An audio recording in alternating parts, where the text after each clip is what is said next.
Hi, so I know we didn't post at all last week, and I'm very sorry about that.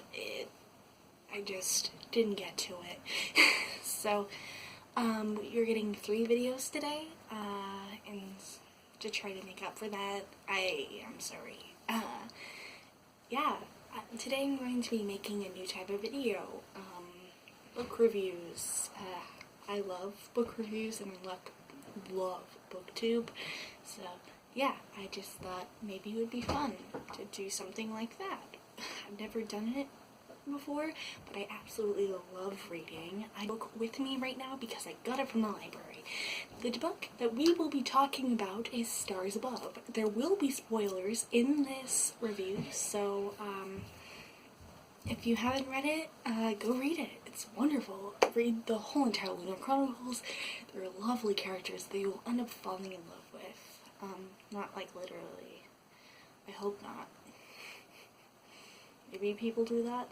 I don't know. I have heard people that are like, I had a crush on Percy Jackson, but I don't know if anyone has ever had a crush on anyone in the Lunar Chronicles. Okay. Never mind. Going on to something else. That's weird. Yeah, I really enjoyed this book. Some of it definitely was not needed. Would things change if this book was not a thing? No, not really, but again, not at all.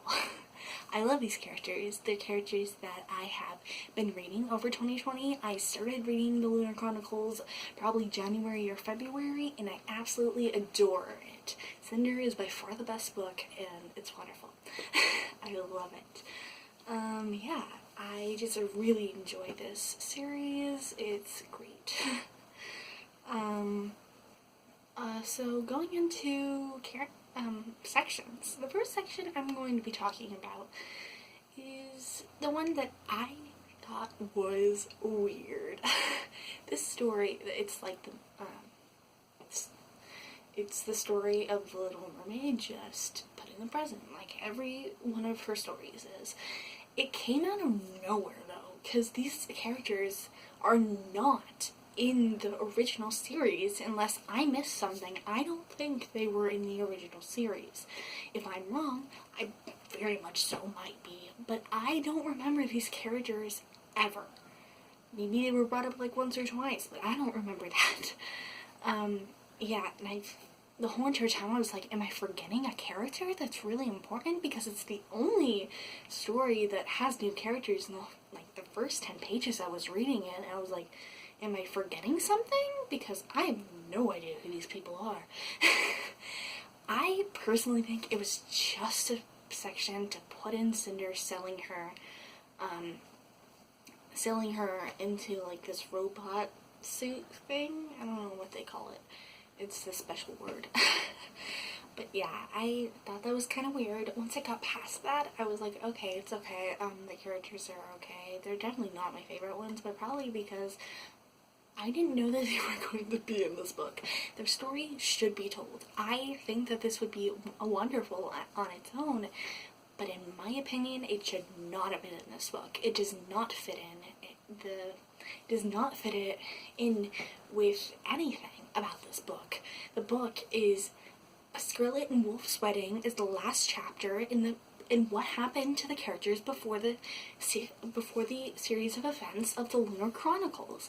It is not about this new character that we've never heard about. In my opinion, that was not done well. I think these characters can be done well. They should be done well. Should be done justice. But people do like a spin-off book. It doesn't even need to be a series. I actually think it would be wonderful as just one book and have it be set in Cinder's, in like the Cinder world, the Lunar Chronicles world, whatever you want to call it, and just have fun with it. But don't put it in a book where it's the only thing that's not a part of the original series. I disliked that. I think it was just filler, mostly. I think it was a way, oh, we need to get this book to this many pages so that, and we don't need that.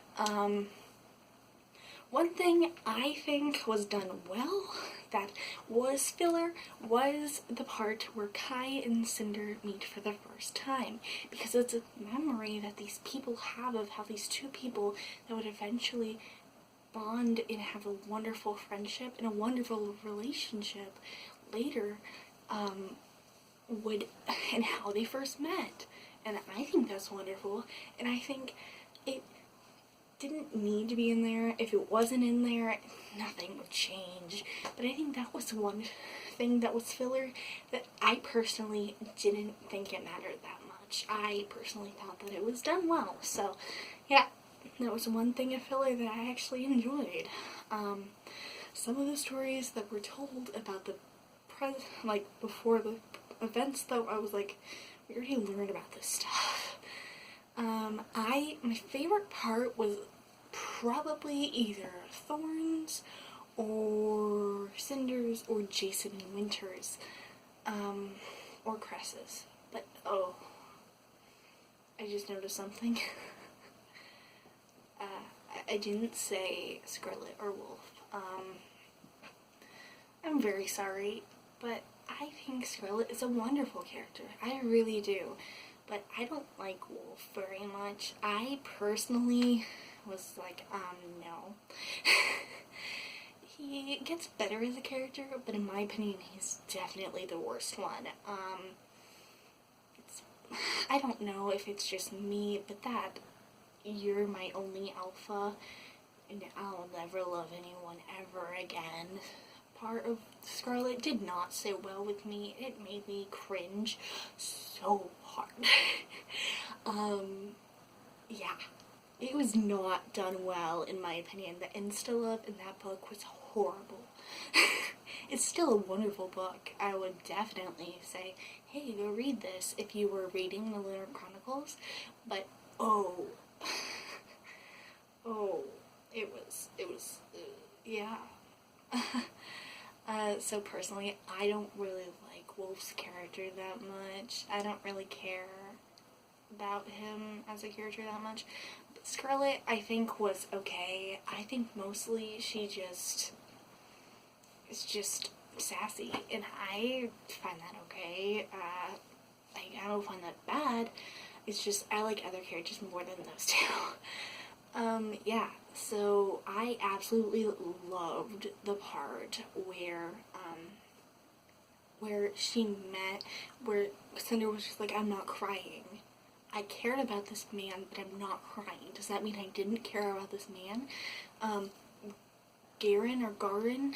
I don't know. I haven't listened to the audiobooks. I listened to the first 3 books audio, but I did not listen to any of the other ones' audiobooks, and I don't remember some of the pronunciations. I just kind of make them up.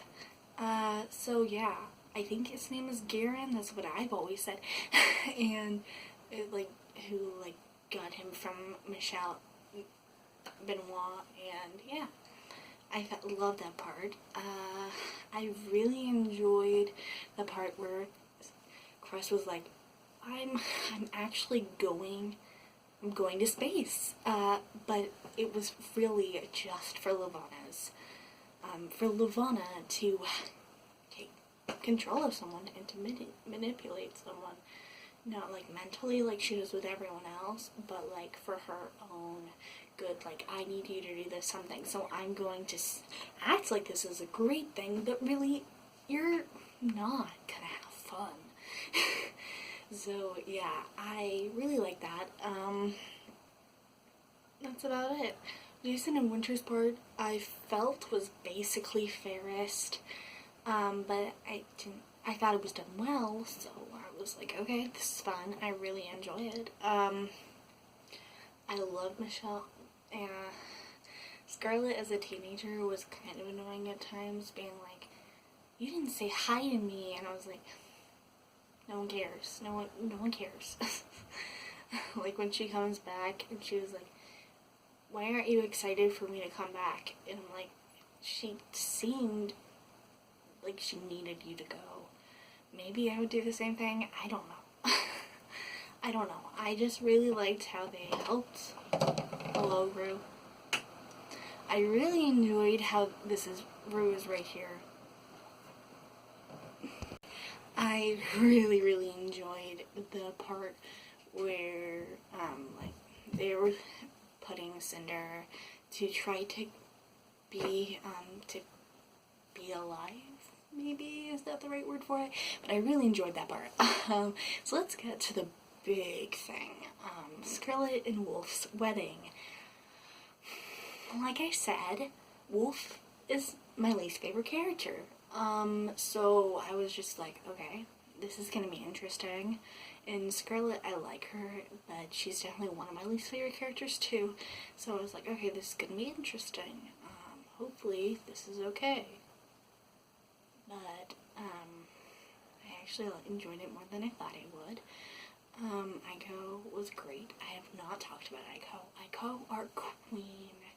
Yes. Aiko was great. I love Aiko. Yeah, I just really enjoyed it. I thought the paparazzi subplot was done well. And Cinder and Kai, are engaged. So that's pretty fun. Fun's the wrong word, but that's pretty cool because, one of my friends, she's never been on this channel, so I'm not going to say her name. One of my friends, though, said that she disliked the ending, saying that they should have gotten engaged, and that she hadn't read Stars Above. So I was like, hey, something happens that you'll want to happen in Stars Above, go read it. So now she's reading it, so I'm very excited for when she finds out that it's happening. Yeah, that's it. I love the characters. This writing style's good. I like that she didn't, okay, most people would find this weird, and I personally found this weird. I don't know why she does this, but Marissa Myers, who's the author of Stars Above and the Lunar Chronicles, she always shows, like, expressions through saying how their eyebrows are, which I think eyebrows are very, like, my eyebrows are up on top of my head right now, which means I'm excited. I don't know. And so I think it works, but I think it's done in a weird way, in my opinion. I don't really care how your eyebrows are moving. Just tell me or show me how they're like, he was smiling so happily or something like that. I don't know. The, like, eyebrows and brow thing was kind of weird to me, but she did lower that down a little bit from the previous books, which I liked. So yeah, I hope you are having a wonderful day. Stay safe and get ready for those 2 other videos that will be posted today. I will see you next time, and have a wonderful, wonderful day, and stay safe. Yeah, bye!